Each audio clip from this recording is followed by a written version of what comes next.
Everyone thinks that teens in our world today use alcohol, tobacco, or drugs to cope with everyday struggles. You may think they do. But they don't. Welcome to the But They Don't podcast, a podcast for teens, by teens. Join us as we cover substance use prevention, mental health, community conversations, and more. Hello, and welcome back to the But They Don't podcast. Today, we're really excited to have another episode of our Community Conversation series. Today, for our community conversations, we're going to have the mayor of Pickens, Mr. Fletcher Perry, on. So, welcome to the podcast. Thank you very much. How long have you been mayor of Pickens County, of Pickens City? Well, 27 months as of this month. I've been the mayor of the city of Pickens. What made you want to get involved in the local government, in the place that you've grown up? I think a lot had to do with I finished high school here in 1972 and went to a little small school in Georgia, going junior college for a year, and decided that I couldn't get past chemistry, so I decided to go into the military. And in the military, you have the opportunity to volunteer for many assignments, and I think by volunteering for those assignments gave me some courage, and then returning home here in 1994 and being committed to a lot of boards, being a servant, the hospital board, the YMCA board, United Christian Ministries board, that gave me other confidence, because when I left the military, there was no other place that I wanted to come back to but the city of Pickens, okay? Grew up here doing segregation and integrated the Pickens Middle School on Cedar Rock Street. So I think the confidence gained from the military, coming back here, getting involved to other organizations, kind of put me in the limelight to say, if you're going to make changes, you need to be at the table. So I wanted to be at the table. If there is a teen listening to the episode today that is interested in getting involved with the government in their future, what would be your advice to them? The first thing I would do is let the students know that they need to make themselves available and have a mindset to be servants in this community. And by doing that, I would say, come to the city council meetings, which is the first Monday night of every month. Come and listen, and then after finding out who your representatives are in the city of Pickens, you have 6 other council persons that represent the city of Pickens, and you also have committees. So I'd say, to get involved, come to the council meetings. There's a lot that can be learned from experience rather than just looking it up online. Absolutely. And things like that. So we know that really nowhere is perfect. So what do you think are some of the challenges that face Pickens right now as a city? Well, if you asked me that yesterday, it would have been a challenge, and the day before that, it would have been a different challenge. So right now, because of COVID, there are a lot of people looking for jobs that pay a little bit more money, okay? And just like other organizations and businesses, we've lost a couple of employees that wanted more money. So I would say that getting employees that really are dedicated and committed to the city. And the second thing that I think is a major challenge is replacing the outdated water lines and sewer lines in the city, which is very costly. And what we've had to do is come up with a 5-year plan to start that process. So that, and I think the last thing I think a lot of citizens are aware of now is that we get all of our water from the city of Pickens from City Lake, which is north of Pickens. And right now we've collaborated with other entities, and one of them being the City of Liberty, to hopefully build a water plant on Lake Kiwi. They have the good pristine water that comes from there, and Greenville Water Plant built a water plant out on Lake Kiwi back in the 70s, and they pipe water right through the city of Pickens, and they turn around and sell it right back. So we want to be out front, trying to make sure that in the future that we have that pristine water coming from Lake Kiwi to be able to provide to our citizens. As you know, one of our problems and something that we try to solve here is the distribution of things to minors. What is your city actively doing in order to prevent the distribution of these substances to minors? Well, actually today, by you inviting me here today, is starting a process that probably we haven't been aggressively enough to try to answer those questions, but I can sit here today with confidence to tell you that we have a police department that has school resource officers in every school in the city of Pickens. And I think that in itself shows that when students have a problem or there's drugs involved, that school resource officer has to be notified or is involved with that process. And I think what we can do is now, with the conversation we're having today, is get other people involved in it, the teachers, pastors in the community, other leaders in the community to come together, because there is a problem. And it just didn't start yesterday or today. It's been a long time problem, because now, when I was growing up, it probably would have been alcohol or maybe marijuana. Now it's progressed to crack cocaine, fentanyl, now heroin. So we've got some work to do. So I think today, by me sitting here and engaging in a conversation, we can start the process and maybe meet this thing head on and kind of stop it in a way that we'll feel comfortable that we have done something towards it. Mm-hmm. I think that's a good way to approach it, is go into it being confident that you can make a change. Do you think that the actions that will come from like this event that we're going to lead up to, do you think that they'll be effective in preventing the sale on like a widespread range? Well, when you say sale, you have sale from individuals, mm-hmm. and then you have sales to minors from some of the stores and some of the organizations, businesses in the area. And I'm confident to say again that we have had undercover work from the police department, have brought to our attention that is occurring, and we want to stop that. So mm-hmm. I think we need to have everybody involved. And I say again, this podcast, when I first came in, I said, how many have you done? And I think she told me 8, okay?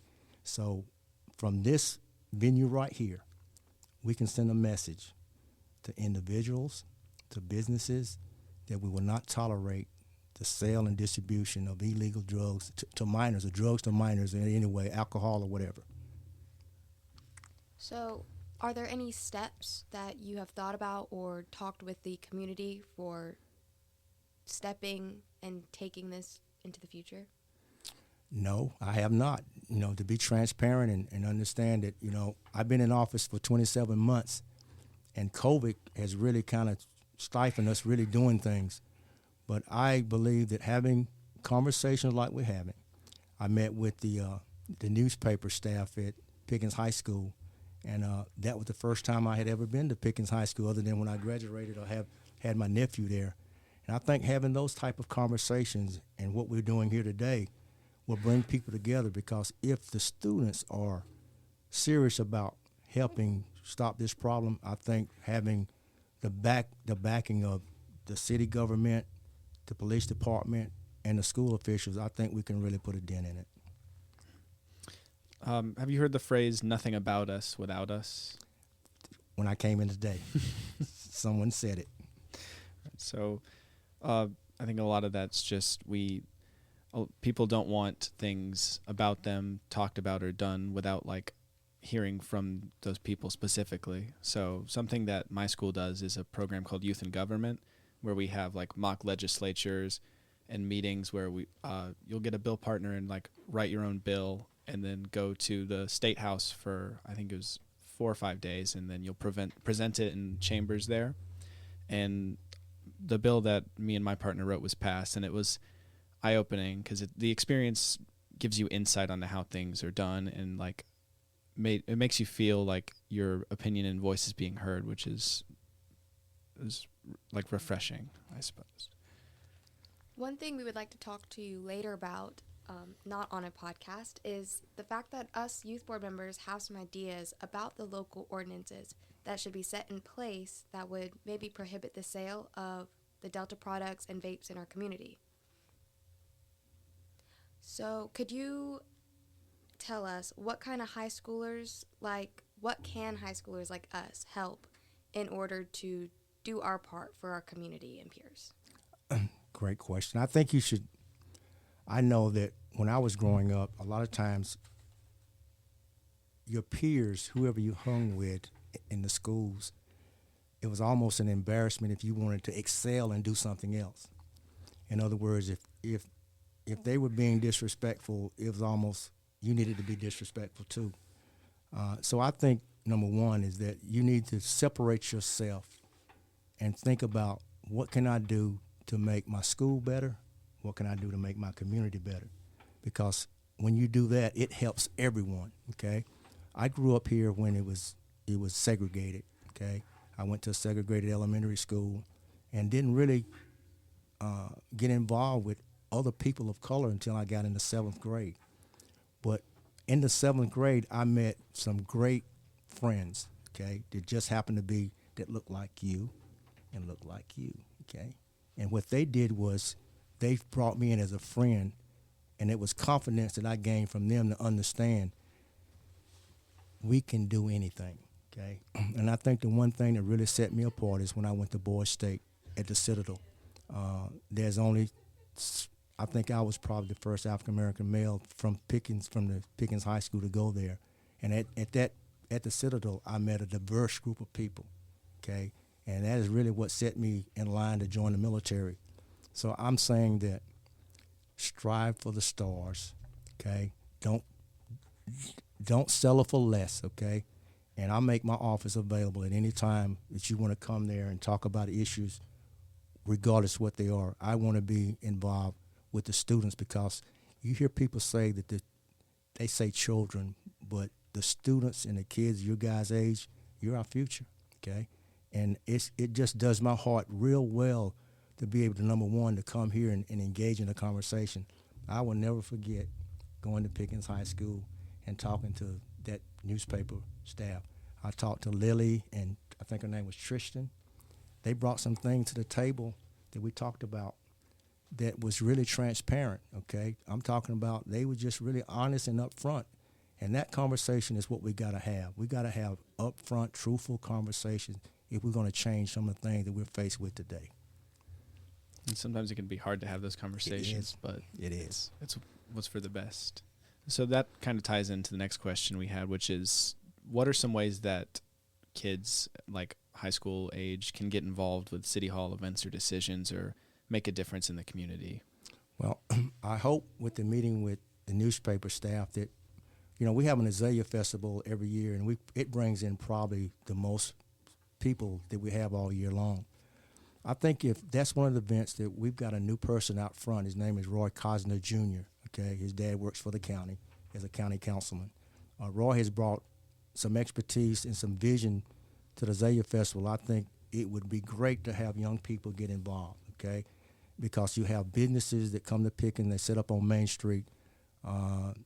It would be a great opportunity just to get involved.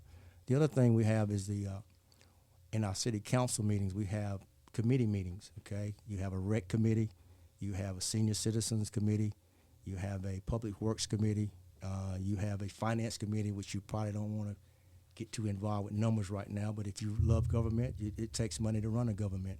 Those committees are ran by the city council persons. They are chairman of each of those committees. I would say come in and sit in and listen at the committee, especially the rec committee, because we have a new rec director. We have a challenge right now with J.C. Park, and if you know, J.C. Park was a park that was built by volunteers in the community.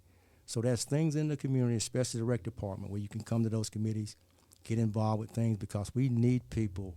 I need young people involved, okay? I need to have young people engaged in this community to bring those ideas to the table, because I think we need to take the position we don't have to do the same things we did 10, 20 years ago. We can make some changes. And that was something that our youth and government program focused on, was that there's all these little things that you never think about that you don't see happen, but you have to take it into account when we're writing our bills, especially like financial. Like a big thing that they'll get you on is if you don't have like adequate explanation for where your financials coming from, if it's providing enough. So that's something you don't really think about, but makes a big difference. Well, we have the same, not the problem, but anytime we're going to do a grant, we have to have those numbers and be able to substantiate why we need that money and how we're going to put it to use in the time frame that we're going to use that money. So it is very important. Do you have any leftover advice for people listening who might be struggling with substance addiction or abuse? I do. There's an article in this paper dated March the 23rd. It was written by Jason Evans. You know Jason? You don't know Jason? No. You know Jason? It is a great article. Okay, I would recommend, number one, every parent read this article. Okay, and they read the article and they assess their children or students. And if there's anything in that article that really jumps out that parent sees is affecting their child, I think we need to have a conversation. Okay. There was a time in the community where alcohol being sold to minors was not a big deal in my community, okay?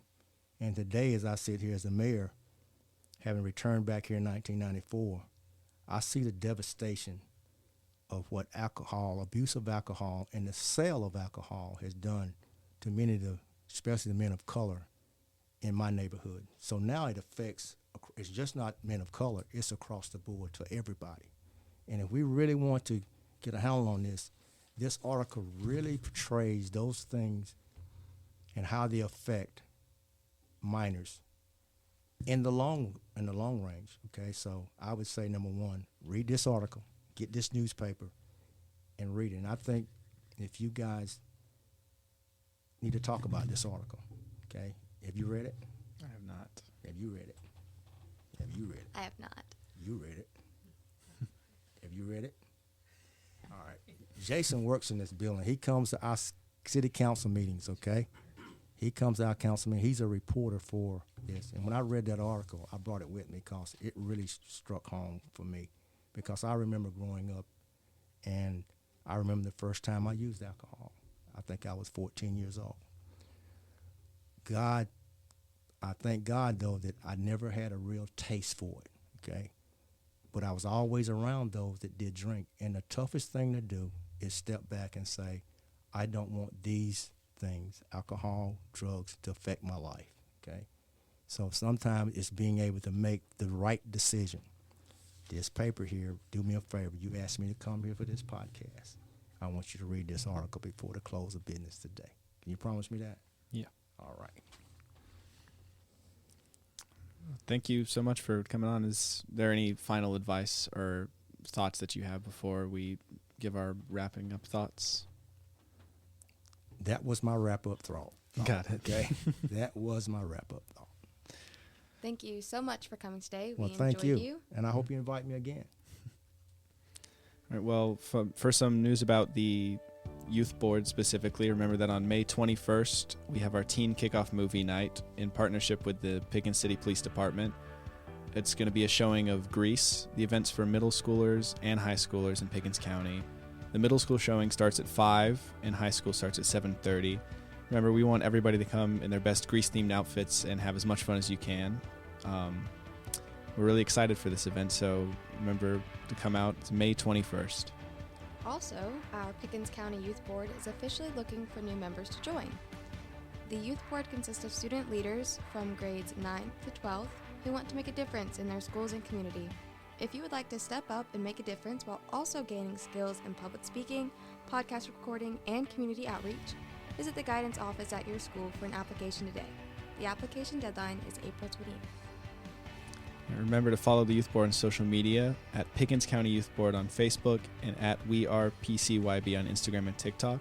And thank you so much again to Mr. Perry for coming on today. Well, thank you.